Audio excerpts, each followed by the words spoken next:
Henry Nouwen foi um autor cristão muito influente pelos seus livros escritos na área da espiritualidade cristã. Escreveu 31 livros. Desses 31 livros, muitos deles foram publicados em português, muitos pela editora Loyola. Este autor, Henry Nouwen, marcou muito a minha vida e marca muito a minha vida na questão espiritual. Dentre esses 31 livros que ele escreveu, existe um chamado Podeis Beber o Cálice. Podeis Beber o Cálice. O livro foi escrito com base nesse texto onde os discípulos chegam para Jesus e dizem: Senhor, podemos sentar nós dois que estamos aqui, um à sua direita e outro à sua esquerda, quando nós estivermos com o Senhor nos céus?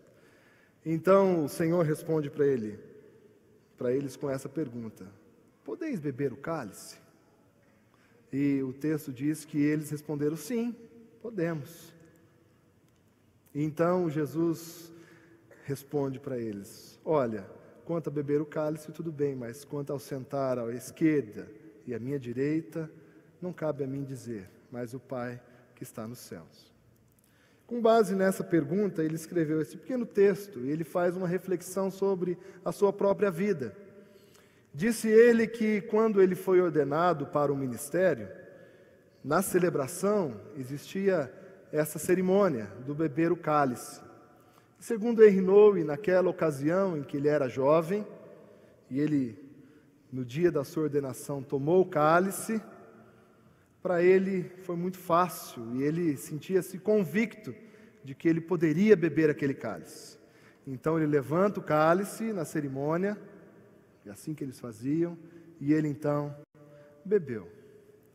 E nesse pequeno livro ele diz que, depois de muitos anos já de ministério, não mais numa cerimônia de ordenação, mas trabalhando com pessoas com deficiências mentais, ele não tinha tanta convicção em responder essa pergunta: podeis beber o cálice?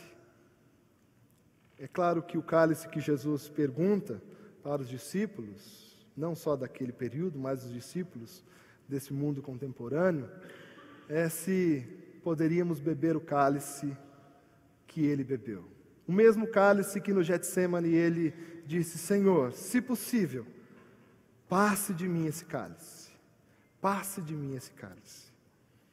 Pergunto a você: podeis beber o cálice? Podeis beber o cálice que Jesus bebeu? Nós temos a série de mensagens desses 2 meses, junho e julho, justiça e paz. O pano de fundo desse tema, quando foi pensado, conversado conosco na equipe pastoral, foi exatamente o período que nós vivemos aqui em São Paulo e no Brasil todo. As manifestações que emergem, a realização da Copa do Mundo, que tem levantado ainda mais a questão de protestos e manifestações, o ano eleitoral que nós temos, passaremos por mudanças. Tudo isso, quando nós olhávamos para o calendário das mensagens da nossa igreja, esse foi um tema que nós pensamos: devemos pensar a respeito da justiça e da paz. E o mês propício para isso são os meses de junho e julho. Por isso nós trouxemos essas mensagens para esses 2 meses. Tem um outro autor que eu quero citar também, porque nós lemos o versículo do Sermão do Monte. Quero basear algumas coisas dessa mensagem também nesse autor, chamado Martyn Lloyd-Jones, um médico que aos 22 anos foi ser o médico assistente da coroa inglesa. Foi pastor por mais de 30 anos da capela de Westminster e proferiu sermões a respeito do Sermão do Monte, vários. E nesse sermão a respeito de justiça, ele trabalha algumas questões muito importantes. Primeiro, ele diz que nós devemos entender o Sermão do Monte numa perspectiva de crescimento. Nós começamos com as 3 primeiras bem-aventuranças do esvaziamento, onde nós temos bem-aventurados os pobres de espírito, porque deles é o reino dos céus. Bem-aventurados os que choram, porque serão consolados.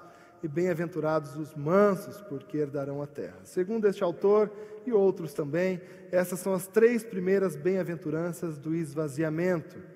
E a começar pela bem-aventurança dos que são pobres de espírito. Quando nós ouvimos essa palavra pobres, e outras versões usam a palavra humildes, nós temos as seguintes raízes. Pobres vem como uma derivação do pó. E humildes, humilde é uma palavra que deriva de humus, que nós podemos comparar também ao pó. Nós percebemos que pobres de espírito são aqueles que estão na condição mais baixa no seu espírito, ou seja, se você pudesse colocar todas as coisas sobre o seu espírito, se você pudesse acumular todos os valores, todos os bens, todas as opiniões no seu espírito. Pobre de espírito é aquele que não tem sobre o seu espírito nada, ou seja, passou por um processo de esvaziamento. E nós não podemos entender esse esvaziamento sem antes entender o que vem um pouquinho antes no Evangelho de Mateus, quando o evangelista coloca ali João Batista no deserto dizendo: arrependei-vos, pois é chegado o reino dos céus. O esvaziamento inicia com arrependimento e na sequência esse esvaziamento, dos pobres de espírito, dos que choram e dos mansos. E segundo esse autor, esse pastor, Martin Lloyd-Jones, as bem-aventuranças que seguem, as 3 seguidas dessas 3 primeiros esvaziamentos, são bem-aventuranças do enchimento. E é nessa perspectiva que fome e sede de justiça aparece para nós. Jesus está ensinando algo a respeito do que nós devemos nos encher, do que nós devemos colocar em nós. E ele fala: bem-aventurados os que têm fome e sede de justiça, porque serão fartos. Ou seja, a justiça é algo que nós devemos nos encher dela. Isso deve fazer parte da vida do cristão. Uma vez esvaziados de todas as coisas desse mundo, das nossas questões, nós nos enchemos pela justiça de Deus. E aqui é importante que nós pensemos um pouquinho o que é justiça. Qual o conceito de justiça? Nós podemos ter vários conceitos, dependendo da área que nós pensamos, mas a justiça de que nós estamos falando aqui, e que Jesus nos apresenta, é uma justiça por estar ajustado com Deus, aproximado de Deus. Nós estamos falando de algo que antes estava distante e que por um processo de tornar-se próximo a Deus, torna-se justo. Nós, quando falamos de roupa, nós muitas vezes falamos: essa camisa está muito justa, ela está muito colada ao corpo. É nesse conceito que nós temos que falar de justiça. Justiça de Deus é estar cada vez mais próximo de Deus, colado em Deus, de forma que nós não podemos diferenciar, quem nós somos e quem Deus é. É disso que Jesus está falando. Bem-aventurados os que têm fome e sede de justiça, porque serão fartos. Então nós começamos a perceber que a fartura e a felicidade de que Jesus está dizendo está totalmente relacionada com o relacionamento nosso com Deus. Ou seja, de trazer o reino dele para dentro de nós. Quando nós olhamos as manifestações, as reivindicações do nosso tempo, o que nós percebemos? Se nós pudéssemos fazer uma síntese das manifestações, nós poderíamos dizer que a população que manifesta está em busca de se aproximar os direitos e os deveres da lei, ou seja, pela Constituição que nós temos no país, as pessoas devem ter direito à saúde, devem ter direito à educação, direito de ir e vir. E quando nós estamos distante desses direitos, nós precisamos de algo que nos conduza para uma aproximação das leis. Então nós precisamos de justiça, precisamos que algo que está muito distante torne-se próximo daquilo que nós combinamos como nação, a nossa Constituição. Por isso, quando nós percebemos que a população está reclamando constantemente, nós estamos percebendo que ela está querendo que a sua vida, a sua prática, a sua rotina, os seus direitos se aproximem daquilo que foi combinado. Nesse cenário, nós então temos duas vertentes. Uma, a do cristão, a agenda do cristão, que é aproximar-se dos valores de Deus. E outra agenda do cidadão. Nós todos somos cidadãos brasileiros e sentimos que precisamos dessa justiça, dessa aproximação daquilo que nós combinamos em lei. Nós temos, porém, algumas questões que são difíceis para nós. Questões que, como cristãos, cabe a pergunta: podeis beber o cálice? Podemos, de fato, beber aquilo que o nosso Deus tem nos proposto como cristãos? E aqui nós encontramos, então, essa necessidade de refletirmos como deve ser a nossa busca por essa aproximação de Deus, essa justiça que, segundo Jesus, nos dá felicidade, porque é bem-aventurança, e nos dará fartura. Quero colocar para vocês, como segunda parte desta mensagem, a respeito da fome e sede de justiça. Jesus colocou nesse sermão do monte uma intensidade pela qual nós devemos buscar a justiça. Ele colocou a respeito de fome e sede. Quero lembrá-los de um acontecimento na China, em maio de 2008. Esse acontecimento sempre me ocorre quando nós vemos questões de desabamentos e enchentes. Segundo uma nota naquele período, nós temos a seguinte notícia: uma mulher foi resgatada com vida depois de passar 195 horas sob os escombros de um templo antigo por um deslizamento de terra desencadeado pelo terremoto que devastou a região central da China naquele período de maio de 2008. Segundo essa mesma emissora, a mulher era uma mulher de 60 anos de idade e ela sobreviveu debaixo daqueles escombros, bebendo água da chuva. Bebendo água da chuva. Quando eu lembro dessa situação, eu penso o drama que essa mulher de 60 anos deve ter passado. Não só da sede, mas da fome. E a necessidade de se manter esperançosa de que ela iria viver. Talvez quando ela conseguia pegar um pouquinho daquela água, talvez ela era alimentada na esperança. Quando nós olhamos para essa nossa perspectiva de justiça de Deus, penso que nós deveríamos lutar como essa mulher. Fome e sede.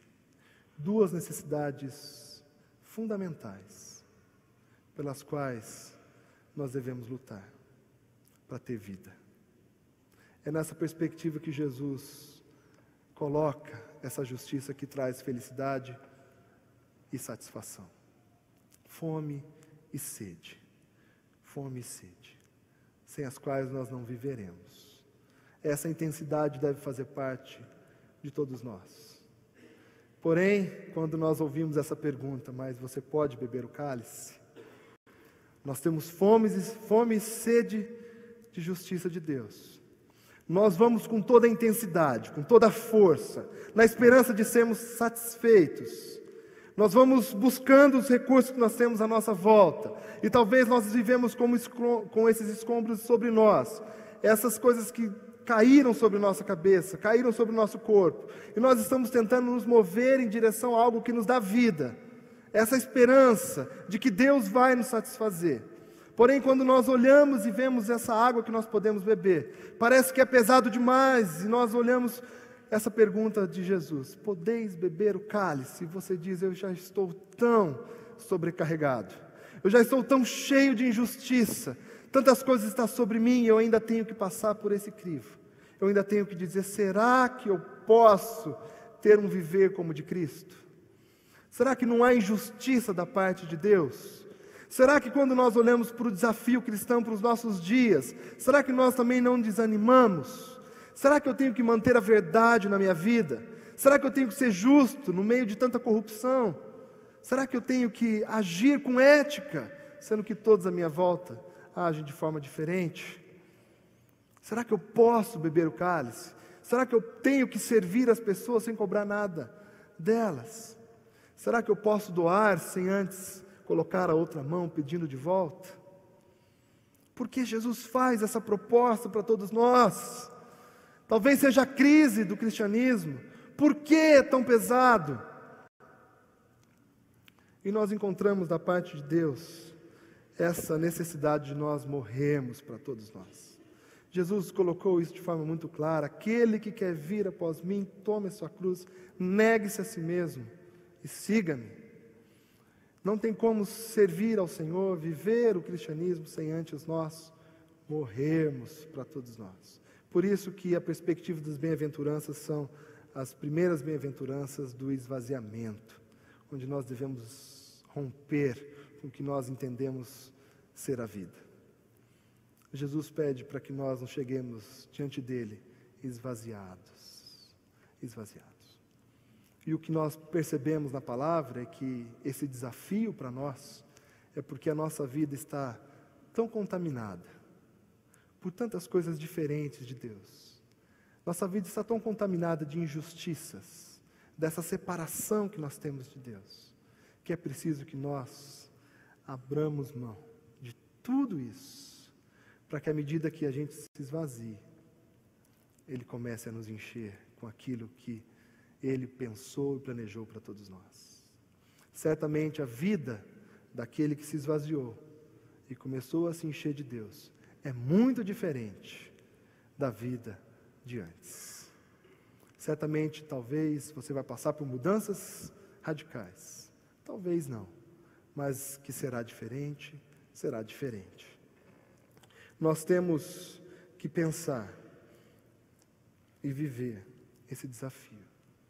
Porque se nós entendemos que quem é o Criador de todas as coisas, se nós entendemos que em Cristo está a esperança da humanidade, se nós entendemos que a justiça que nos traz alegria e satisfação vem de Deus, é melhor nós confiarmos que o caminho proposto por Ele é o melhor para nós. Quero colocar o terceiro item dessa nossa mensagem como o desafio de tornar a justiça, essa justiça de Deus, essa justiça que Jesus colocou para nós. Como tornar essa justiça conhecida? Como tornar essa justiça conhecida? E eu penso que é preciso que nós passemos por uma pequena reflexão contemporânea, reflexão filosófica, mas que tem atingido as nossas práticas. Essa reflexão filosófica, conhecida como niilismo, tentar trazer uma definição no meio desses conceitos filosóficos. O niilismo consiste na desvalorização e morte de sentidos, a ausência de finalidade e de respostas aos porquês. Os valores tradicionais depreciam-se e os princípios e critérios absolutos dissolvem-se. Tudo é sacudido, posto radicalmente em discussão.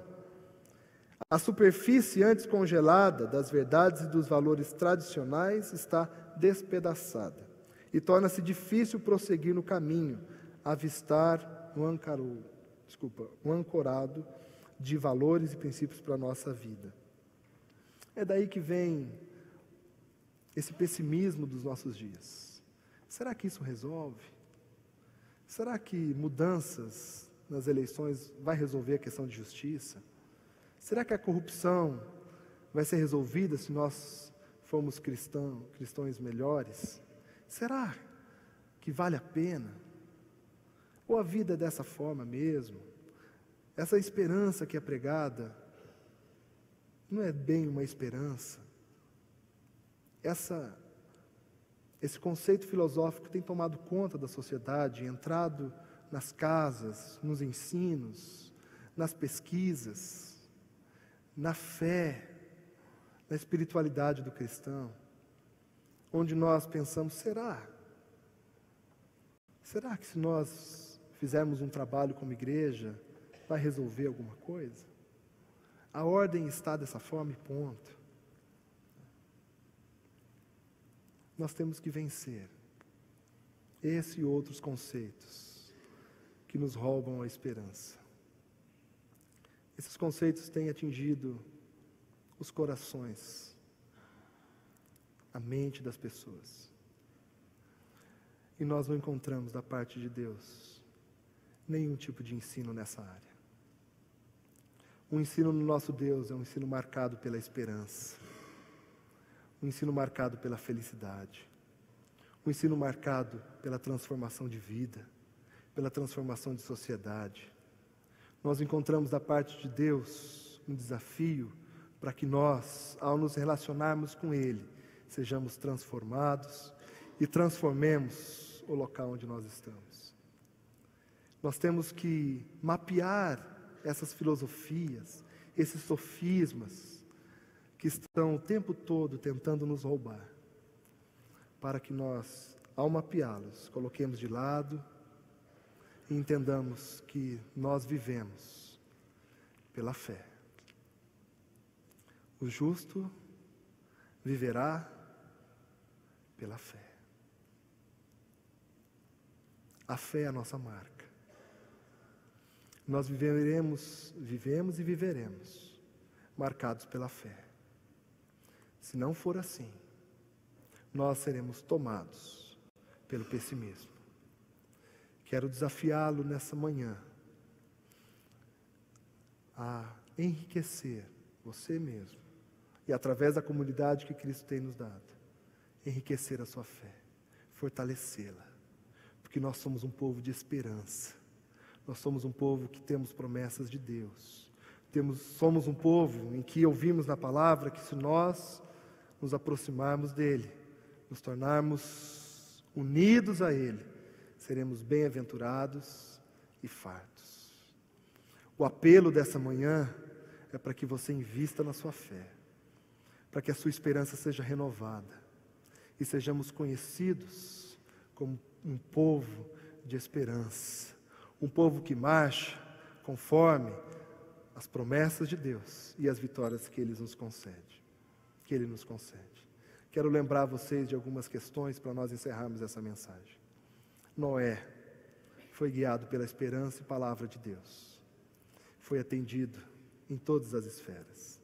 Moisés, quando estava no desafio de conduzir o povo pelo deserto, diante de uma situação em que ele percebeu que Deus se afastaria deles, Moisés parou e disse: Senhor, se o Senhor não estiver conosco, nós não vamos caminhar. E o Senhor se fez presente através de uma nuvem e os conduziu durante todo o período do deserto. Neemias, quando ficou sabendo então que os muros da sua cidade estavam derrubados e a cidade estava vulnerável a todas as coisas da sua época, orou, foi atendido e reconstruiu os muros da cidade. Foi atendido na sua justiça. Nós olhamos para o salmista Davi, quando perseguido pelas cavernas, pelo deserto, pelos terrenos áridos, talvez sentindo-se injustiçado por todas aquelas questões, clamava ao Senhor. O Senhor o encheu de esperança, o trouxe vitória. E assim nós podemos ver a sua história marcando a nossa vida. Nós olhamos os profetas anunciando Jesus, no momento de desesperança, de corrupção, e nós encontramos, depois de algum tempo, Jesus chegando como Cordeiro Pascal, dando a sua vida, morrendo por nós. E talvez os discípulos daquela época receberam mais uma esperança de Jesus, dizendo que Ele iria ressuscitar. Quando Ele morreu, muitos desanimaram, falando: acho que não vai dar certo, não tem jeito. No terceiro dia Ele ressuscitou, e a esperança foi atendida, e a satisfação veio a todos eles. E nós, cristãos, achávamos que ficaríamos sozinhos, sem a presença de Jesus. Então vem o dia de Pentecostes, que nós celebramos hoje, a chegada do Espírito Santo. Esse Espírito Santo que fala com você quando você acorda, quando você está no hospital, quando você está numa conversa, Quando você está desanimado, Ele fala com você e você se reanima, se fortalece e continua na esperança de que o nosso Deus enviará o seu Filho novamente e nos levará para a Nova Jerusalém, justificados. E outra coisa, nós não podemos romper com a esperança de novos céus e nova terra. Se você romper com isso, o que te resta? Nós esperamos um lugar que não haverá ranger de dentes, não haverá choro nem pranto, onde nós nos encontraremos, todas as nações, com o nosso Deus. E esse rio que corre do trono curará as nações de todas as suas feridas. Essa é a nossa esperança. E essa esperança não pode ser abalada na sua vida. Confie no Senhor. Nós somos um povo que marcha pela fé. E somos nele felizes e satisfeitos. Que o Senhor nos abençoe. Amém.